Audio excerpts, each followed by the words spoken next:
Hello everyone, this side Srishti Tyagi. Welcome back to my YouTube channel Srishti science classes.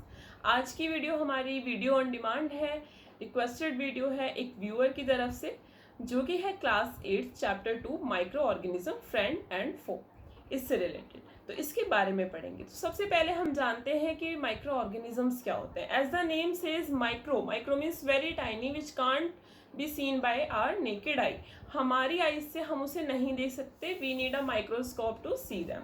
तो microscope वो living organisms होते हैं जो कि बहुत छोटे होते हैं और हमें उन्हें देखने के लिए माइक्रोस्कोप की ज़रूरत होती है। क्लियर।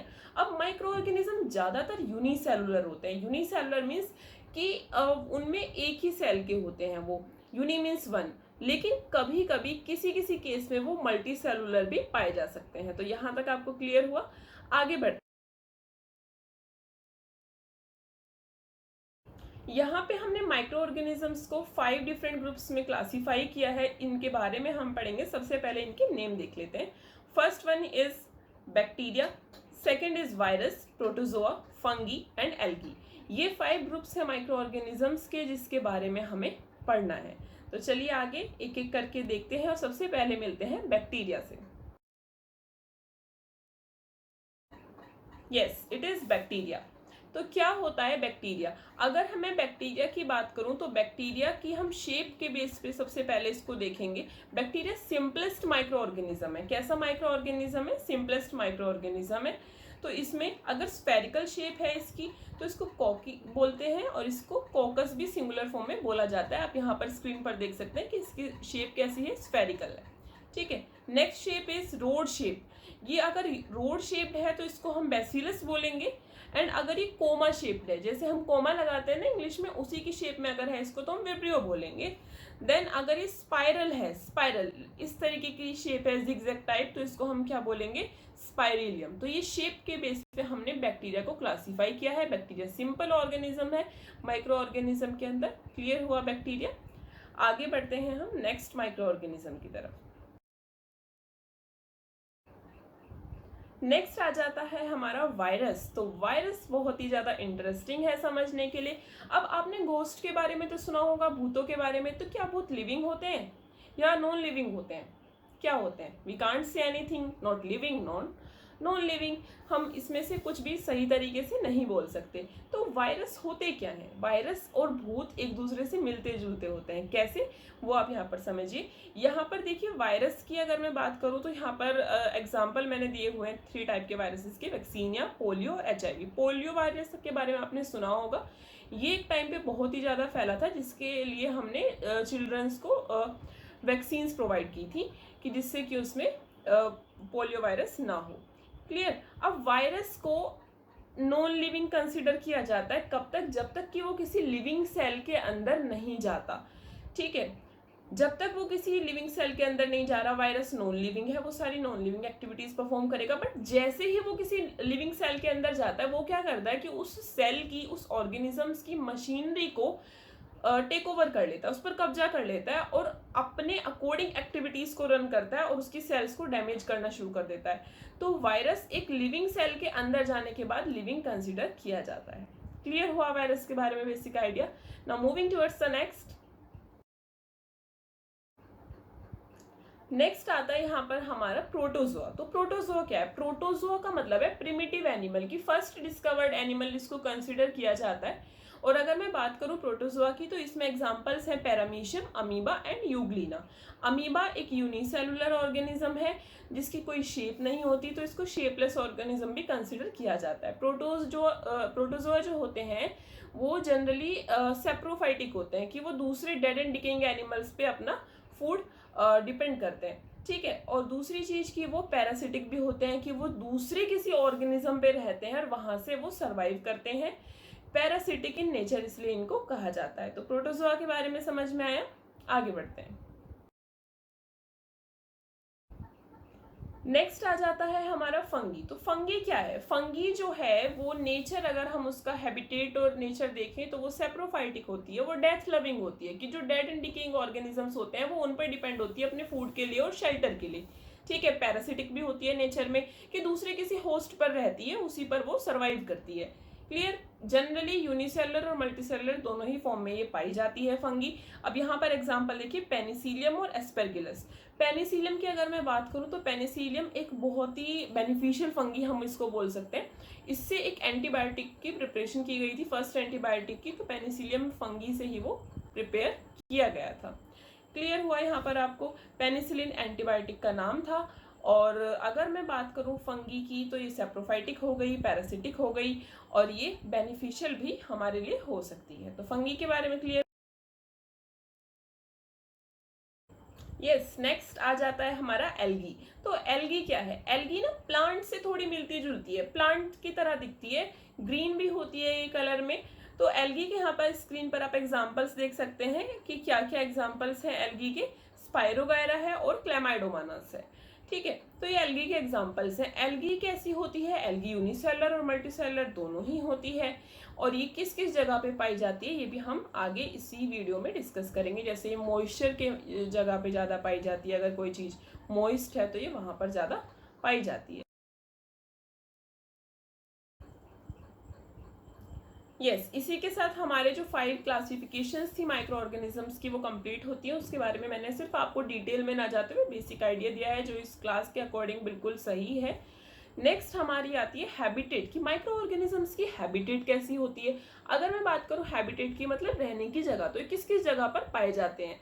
तो फर्स्ट पॉइंट आप यहाँ पर देखिए कि ice cold region to hot spring region, की बहुत ठंडी जगह से लेकर ये बहुत गर्म जगह, दोनों ही जगह पर ये सर्वाइव कर सकते हैं। नेक्स्ट पॉइंट आ जाता है हमारा डेजर्ट टू मार्शी एरियाज, कि डेजर्ट में भी रह सकते हैं, बिल्कुल सूखे एरिया में भी रह सकते हैं, मार्शी मतलब दलदली एरिया में भी रह सकते हैं जहाँ पे मॉइस्चर प्रेजेंट रहता है। नेक्स्ट आता है इनसाइड ह्यूमन बॉडी, हमारी बॉडी के अंदर भी डिफरेंट माइक्रो ऑर्गेनिज्म सर्वाइव करते हैं और ये फ्री लिविंग भी होते हैं। फ्री लिविंग मतलब कि इनको किसी होस्ट की जरूरत नहीं है, ये अकेले भी सर्वाइव कर सकते हैं, ये अकेले भी खुश रहते हैं। क्लियर हुआ हैबिटेट के बारे में माइक्रो ऑर्गेनिज्म की। Okay, now the question arises कि जो माइक्रो ऑर्गेनिज्म है, जैसा कि हमने चैप्टर के नाम में पढ़ा था फ्रेंड और फो, कि ये हमारे दुश्मन होते हैं या दोस्त होते हैं या फिर दोनों होते हैं। तो यही बात है कि ये दोनों होते हैं, ये हार्मफुल भी होते हैं और बेनिफिशियल भी होते हैं। तो सबसे पहले देखते हैं कि हमारे फ्रेंड कैसे होते हैं, ये हमारे लिए बेनिफिशियल कैसे होते हैं।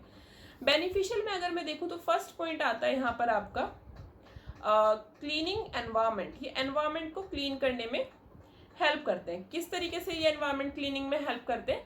कि ये वेस्ट डिस्पोजल में हेल्प करते हैं। आपने देखा होगा कि अगर हम कहीं पे वेस्ट डाल देते हैं, कुछ टाइम बाद सोइल के थ्रू वो मिक्सअप होकर कंज्यूम हो जाता है, डिस्पोज हो जाता है। क्यों? क्योंकि वहाँ पे माइक्रो ऑर्गेनिज्म होते हैं जो कि सेप्रोफाइटिक होते हैं, डेड एंड डिकेइंग चीज पर अपना फूड एंड शेल्टर पर डिपेंड होते हैं। वहां से वो अपना न्यूट्रिशन ऑब्टेन करते हैं और उस वेस्ट मटेरियल को डिकम्पोज करते हैं।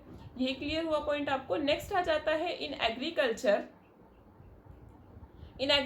Increase soil fertility, cyanobacteria.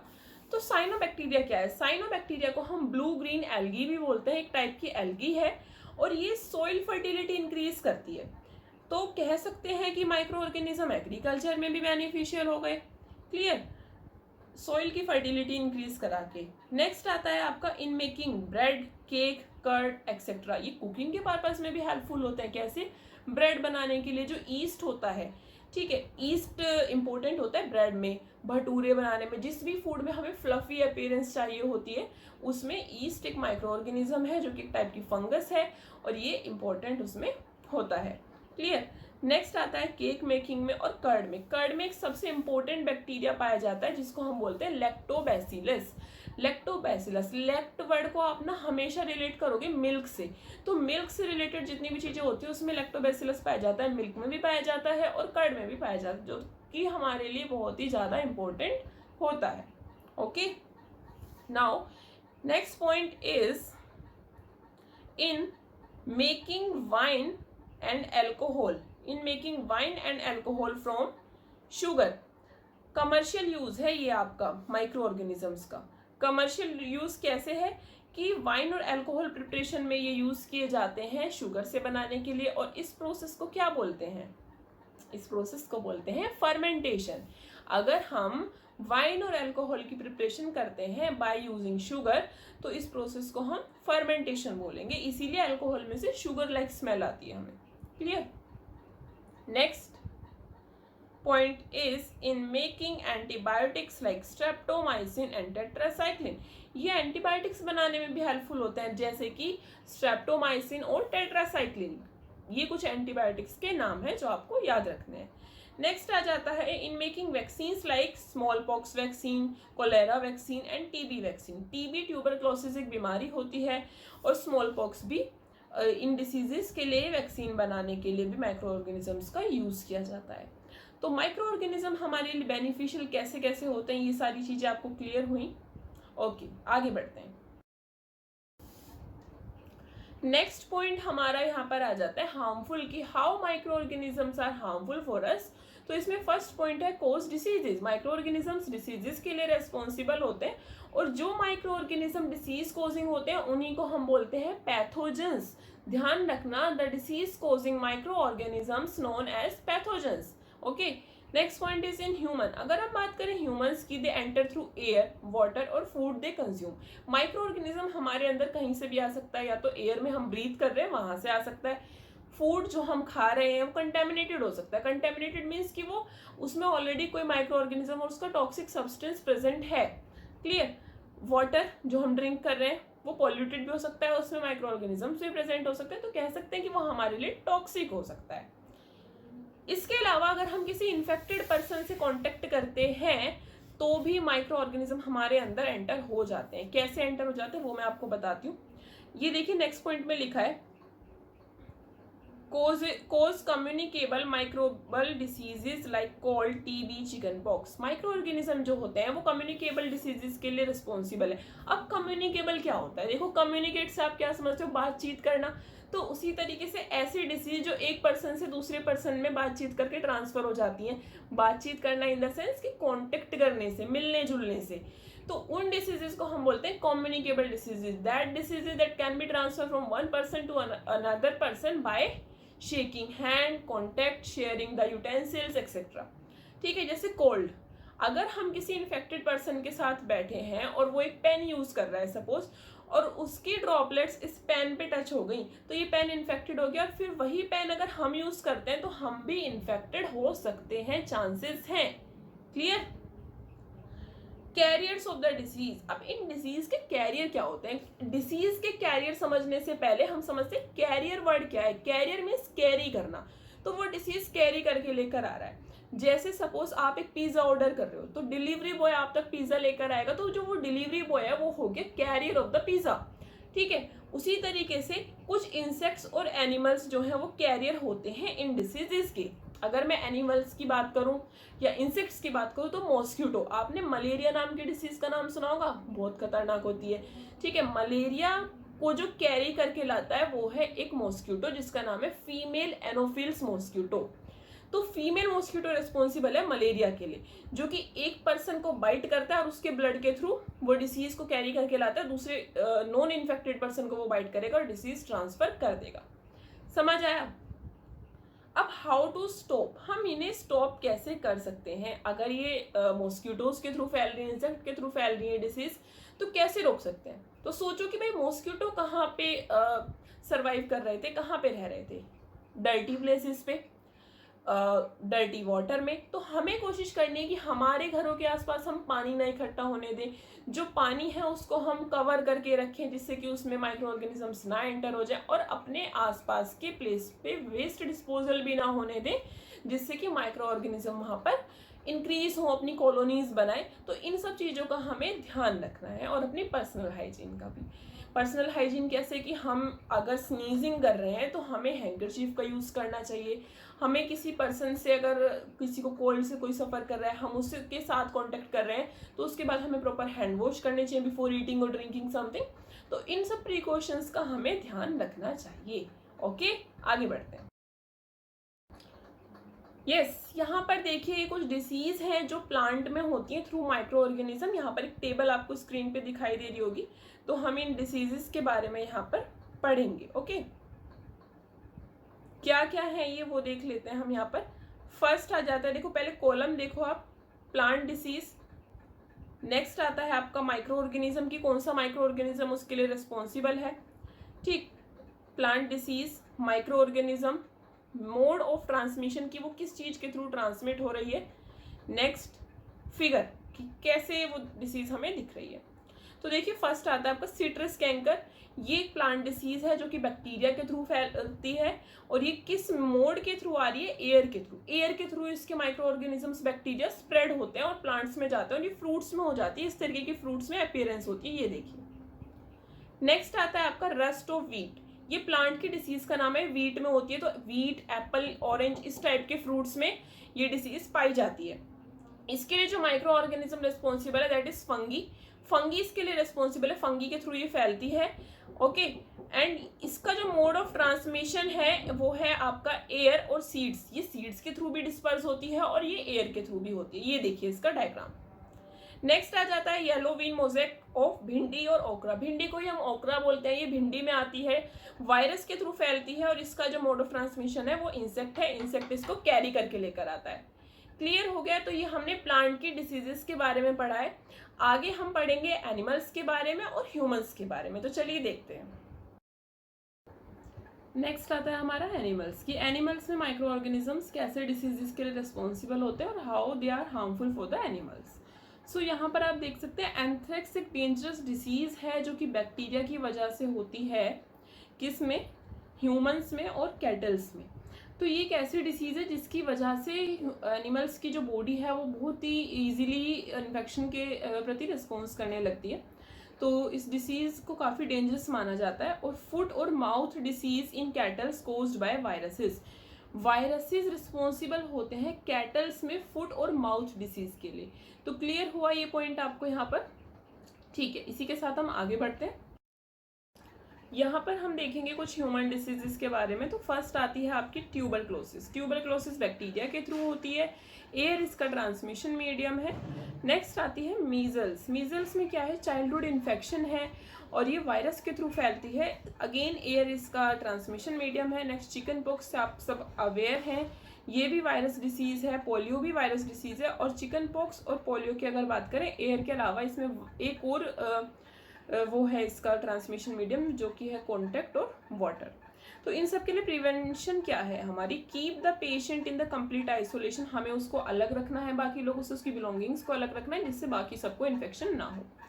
Next आ जाता है आपका कोलेरा एंड टाइफाइड। ये दोनों बैक्टीरियल डिसीज़ हैं, वाटर और फूड के थ्रू ये फैलती हैं। कोलेरा में इन्फेक्शन होता है आपका और ये वाटर बॉर्न डिसीज इसको कहा जाता है। नेक्स्ट आते हैं इसकी prevention, maintain the personal hygiene and good sanitary habits, consume properly cooked food. It means कि जिस भी चीज़ के थ्रू ये फैल रही है ना, हमें उसको प्योर फॉर्म में लेना है, कंज्यूम करना है, हमें वो इन्फेक्टेड फॉर्म में नहीं लेनी है और उसको हमें प्रोटेक्ट करके रखना है जिससे माइक्रो ऑर्गेनिज्म उसको इन्फेक्ट ना करें। नेक्स्ट हेपेटाइटिस बी, ये लीवर में इन्फेक्शन होता है, इसकी वजह से वायरस के थ्रू फैलती है ये।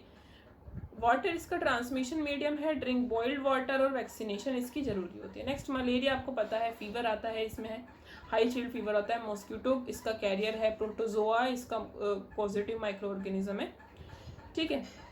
तो मॉस्किटो नेट हम यूज़ कर सकते हैं, मॉस्किटो रिपेलेंट यूज़ कर सकते हैं और अपने आसपास गंदा पानी इकट्ठा होने से रोक सकते हैं। We should consume the proper pure water and avoid the use of dirty water. ये सब इसकी प्रिवेंशन मेजर है। तो समझ आ गया आपको यहाँ पे, ठीक है। आगे देखते हैं हम यहाँ पर।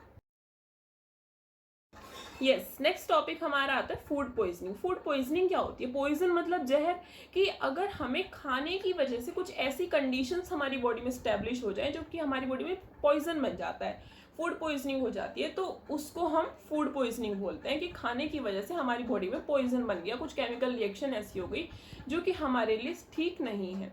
तो ये किस वजह से होता है, यहाँ पर आप देखिए, स्पॉइल फूड अगर हम खा लेते हैं, स्पॉइल मतलब खराब खाना, कि वो खराब हो चुका है, still we are using that, तो हमें फूड पॉइजनिंग हो सकती है। नेक्स्ट आता है release of toxic substance on food और वाटर बाय माइक्रोब्स। तो क्यों वो फूड खराब हुआ होगा, क्योंकि उस पर माइक्रो ऑर्गेनिजम्स ने एक्ट किया होगा, अटैक किया होगा और जिसकी वजह से उन्होंने टॉक्सिक सब्सटेंस उस पर रिलीज कर दिया होगा एंड उसके बाद वो हमने कंज्यूम कर लिया, तो वो टॉक्सिक सब्सटेंस हमारे अंदर आ गया, ठीक है।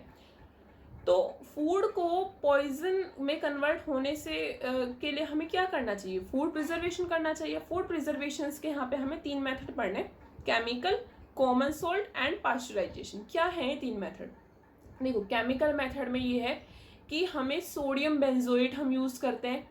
सोडियम बाइसल्फेट हम यूज़ करते हैं फूड को प्रिजर्व करने के लिए। जैसे आपने देखा होगा घरों में अगर हम पिकल बनाते हैं, पिकल मतलब अचार बनाते हैं, तो उसके टाइम पे हमें उसमें सॉल्ट ऐड करते हैं और सोडियम बेंजोएट ऐड करते हैं, जिससे कि उसकी जो लाइफ है, शेल्फ लाइफ है, वो इंक्रीज हो जाए और वो जल्दी ख़राब ना हो। ठीक है, नेक्स्ट आता है कॉमन सोल्ट। कॉमन सोल्ट जो है वो बहुत ही ज़्यादा बेसिक मेथड है। अगर हम किसी चीज़ में सॉल्ट का अमाउंट ज़्यादा ऐड कर देंगे, वही आपका एग्जांपल आ जाता है अगेन फिश को भी, अगर जो लोग नॉनवेज होते हैं उन्होंने फिश को थोड़े टाइम के लिए बचा के रखना होता है, प्रिजर्व करके रखना होता है, तो वो उस पर सॉल्ट लगा के रखते हैं। मीट पे हम सॉल्ट लगा के रखते हैं। अगेन पिकल्स में हम सॉल्ट का यूज़ करते हैं। और उसके अलावा अगर हम कॉमन सॉल्ट कॉमन मेथड्स में देखें तो उसमें एक और कॉमन मेथड आ जाता है ऑयल, कि हम जिस सब्सटेंस में जितना ज़्यादा ऑयल डाल देंगे तो भी वो लंबे समय तक प्रिजर्व रहेगा। विनेगर का हम यूज़ कर सकते हैं जैसे काफ़ी सारी चीज़ों को प्रिजर्व करने के लिए। ओके, नेक्स्ट आता है आपका पास्चराइजेशन। पास्चराइजेशन क्या है? आप जो बाहर से मिल्क लेते हैं, जो पैक्ड मिल्क आता है वो पास्चराइज मिल्क होता है। उसमें क्या होता है, उस मिल्क को 15 से 20 मिनट के लिए हीट किया जाता है 70 डिग्री सेल्सियस पे। उसके बाद उसको बिल्कुल चिल्ड कर दिया जाता है, ठंडा कर दिया जाता है। उस प्रोसेस को रिपीट करने के बाद उसको ठंडा कर दिया जाता है, तो उस प्रोसेस को हम पास्चराइजेशन बोलते हैं। उसके बाद वो खराब नहीं होता, वो प्रिजर्व हो जाता है। उसके बाद हम उसे डायरेक्टली भी कंज्यूम कर सकते हैं विदाउट बॉइलिंग। क्लियर हुआ? कॉमन मेथड में एक और मेथड भी आ जाता है आपका हीटिंग और कूलिंग। कैसे कि आपने देखा होगा कि घरों में आपकी मदर मिल्क को बॉईल करती हैं जिससे कि वो ख़राब ना हो जाए बिफोर यूजिंग दैट। और बॉईल होने के बाद अगर हमारा कुछ, जैसे खाने के एग्जांपल हम ले लेते हैं, कोई फूड बच गया है तो हम उसको रेफ्रिजरेटर में रख देते हैं जिससे कि वो लंबे टाइम तक चल सके और ख़राब ना हो। तो हीटिंग और कूलिंग से भी, टेम्परेचर इंक्रीज और डिक्रीज करने से भी हम फूड को प्रिजर्व कर सकते हैं। फूड प्रिजर्वेशन समझ आ गया? आगे बढ़ते हैं। इस चैप्टर का नेक्स्ट और लास्ट टॉपिक है हमारा नाइट्रोजन फिक्सेशन। राइजोबियम बैक्टीरिया के थ्रू नाइट्रोजन फिक्सेशन होता है। कैसे होता है नाइट्रोजन फिक्सेशन राइजोबियम बैक्टीरिया के थ्रू? कि ये रूट नोड्यूल्स में प्रेजेंट होता है लेग्यूमिनस प्लांट के, लेग्यूमिनस प्लांट जैसे पल्सिस, सोयाबीन एक्सेट्रा। ठीक है, और वहां से ये एक सिम्बायोटिक रिलेशनशिप मेंटेन करता है, म्यूचुअल रिलेशनशिप, जिसकी वजह से उसकी नाइट्रोजन को फिक्स करता है, उसको यूजेबल फॉर्म में कन्वर्ट करता है सॉइल में से, कि जो कि प्लांट यूज कर सके। जैसे एटमॉस्फेयर में जो नाइट्रोजन है ना, प्लांट उसको डायरेक्टली यूज नहीं कर सकते, तो उसको वो उस फॉर्म में, उस कंपाउंड्स में, सिंपलर सब्सटेंसेस में कन्वर्ट करते हैं कि प्लांट उसे यूज कर सके। क्लियर? अब यहाँ पर ना नाइट्रोजन साइकिल है, ये देखिए एटमॉस्फेरिक नाइट्रोजन है फर्स्ट स्टेप में। उसके बाद some bacteria and blue green algae fix atmospheric nitrogen. कुछ बैक्टीरियाज हैं और ब्लू ग्रीन एल्गी जैसे साइनोबैक्टीरिया, तो वो नाइट्रोजन को फिक्स करते हैं। Bacteria convert atmospheric nitrogen into nitrogenous compound. वो नाइट्रोजनस कंपाउंड में कन्वर्ट करेंगे एटमॉस्फेरिक नाइट्रोजन को। ठीक, यहीं पर दूसरी स्टेप आती है आपकी कि lightning fix atmospheric nitrogen. Lightning में एटमॉस्फेरिक नाइट्रोजन को फिक्स करती है। कैसे लाइटनिंग कैसे फिक्स करती है एटमॉस्फेरिक नाइट्रोजन को? क्योंकि वो एटमॉस्फेरिक नाइट्रोजन के बॉन्ड को ब्रेक कर देती है और फिर उसको नाइट्रोजनस कंपाउंड्स में कन्वर्ट करती है, कि ताकि उसको प्लांट्स अपने यूजेबल फॉर्म में कन्वर्ट हो जाए और वो उसको यूज कर सकें। ठीक है, उसके बाद नेक्स्ट आपका यहाँ पर आ जाता है, बैक्टीरिया ने एटमॉस्फेरिक नाइट्रोजन को कन्वर्ट कर दिया। नेक्स्ट आ जाएगा आपका compounds of nitrogen in the soil. अब नाइट्रोजन के कंपाउंड्स चले गए सोइल में। सोइल में हमने प्लांट लगाए हुए हैं। ठीक, अब यहाँ से क्या होगा, पहले आप यहाँ देखिए कि जब कंपाउंड्स नाइट्रोजन के चले गए सोइल में, तो plants take nitrogen from the soil. Soil से प्लांट ने नाइट्रोजन ली, देन अब उसको एनिमल ने ईट कर लिया, एनिमल ईट प्लांट्स। फिर क्या हुआ, नाइट्रोजनस वेस्ट, उन्होंने अपना एक्सक्रीटा रिलीज किया, तो nitrogenous waste from the excretion and death, तो अगेन नाइट्रोजनस वेस्ट आ गया आपका सॉइल में। फिर क्या होता है, compounds of nitrogen in the soil, again nitrogen के कंपाउंड सॉइल में आ गए, तो ये साइकिल हो गई। उसके बाद bacteria release nitrogen from the compounds, compound से नाइट्रोजन रिलीज करते हैं और एटमॉस्फेयर में वापस से नाइट्रोजन आ जाती है। तो मतलब क्या है कहने का, कि पहले एटमॉस्फेरिक नाइट्रोजन थी, प्लांट्स डायरेक्टली उसको यूज नहीं कर सकते थे, तो वो हमें नाइट्रोजनस कंपाउंड्स में कन्वर्ट करनी थी, लाइक नाइट्रेट्स। तो उसको बैक्टीरियाज ने ब्रेक करने का काम किया, लाइटनिंग ने ब्रेक करने का काम किया, नाइट्रोजनस कंपाउंड में वो कन्वर्ट हुई, प्लांट में गई। ठीक है, प्लांट ने यूज कर ली, एनिमल्स ने प्लांट को ईट कर लिया। अब एनिमल्स के अंदर चले गई, एनिमल्स की डेथ हो गई या फिर एनिमल ने अपना वेस्ट मटेरियल रिलीज करा, तो वो नाइट्रोजन अगेन किस में आ गई, नाइट्रोजनस कंपाउंड सॉइल में आ गए। अब जब वो सॉइल में आ गए तो बैक्टीरियाज ने उसको अगेन कन्वर्ट कर दिया नाइट्रोजन में, वो एटमॉस्फेयर में नाइट्रोजन के रूप में आ गई। समझ आया? इसी के साथ ही चैप्टर कंप्लीट होता है।